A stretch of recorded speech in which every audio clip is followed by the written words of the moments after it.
அல்லாஹ் என்ன பண்றான், எங்க மார்க்கத்துல நீங்க அட்ஜஸ்ட் பண்ணுவீங்களோங்கிறான். அல்லாஹ்வுடைய ரசூல் கேட்கிறான், மார்க்கம் ஏன் மார்க்கம், என் அடியார்கள் அத்தனையும் சமமானவர்கள், அதை உடைக்கிறதுக்கு ஒருத்தவன்ட்ட கேட்கிறான், பேரம் பேசுறான், வளைஞ்சு கொடுக்க சொல்றான், அவனுக்கு தகுந்த மாதிரி ஒரு சின்ன அட்ஜஸ்ட்மெண்ட் பண்ணுங்கிறான். உயர்ந்தவன் தாழ்ந்தவன் என்ற வேறுபாட்டை இந்த மார்க்கத்தில் திணிக்கிறதுக்கு உன்னை கருவியாக்க பயன்படுத்துகிறான். அவனுக்கு பணிவியோ, அவன் சொல்ல கேட்பியோ, அவனுக்கு அவன் என்னுடைய அடியாரை விரட்டுவியோ என்று கோபம் கொப்பளிக்கிற விதமாக கடும் வார்த்தைகளை பயன்படுத்தி அல்லாஹ் அபசவத்தவல்லா என்ற அத்தியாயத்தை அருள்கிறான். இந்த அத்தியாயம் என்ன சொல்லுகிறது?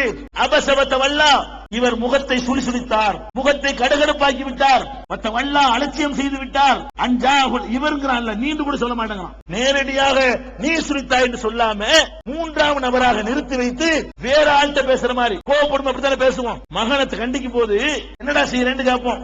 எப்ப சின்ன தப்பு பண்ணான்னு சொன்னா, பெரிய தப்பு பண்ணான்னு வைங்களேன், அவன்கிட்ட பேச மாட்டோம், அவன் அம்மாட்ட பேசுவோம். எப்படி பேசுவோம்?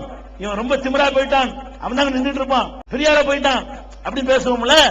அந்த ஸ்டைல் அல்லாஹ் என்ன செய்யறான், நேராள்கிட்ட பேசுற மாதிரி, உங்ககிட்ட நேரம் கூட பேச மாட்டேங்கிற மாதிரி தோரணையில இவர் கடுகடுத்து விட்டார், முகத்தை சுழித்து விட்டார். எதற்காக வேண்டி? அஞ்சாகுல்லாமா, ஒரு குருடர் வந்ததற்காக வேண்டி இப்படி நடந்து கொண்டார். அடுத்து அல்லாஹ் கேட்கிறான், அம்மா மன் ஜாக யஸா வஹுவ யக்ஷா ஃபஅன்த அன்ஹு தலஹா, உன்னை நோக்கி அல்லாஹ்வை பயந்து ஓடோடி ஒருவர் வருகிறார், அவரை நீ அலட்சியப்படுத்துகிறாய். உன்னை ஏற்றுக்கொண்டு அல்லாஹ்வை பயந்து நீ சொல்ற கொள்கையை 100% ஒப்புக்கொண்டு உன்னை நோக்கி ஒருத்தர் வந்து சலாம் சொல்லுகிறார், ஃபஅன்த அன்ஹு தலஹா, அவரை நீ அலட்சியப்படுத்துகிறாயா?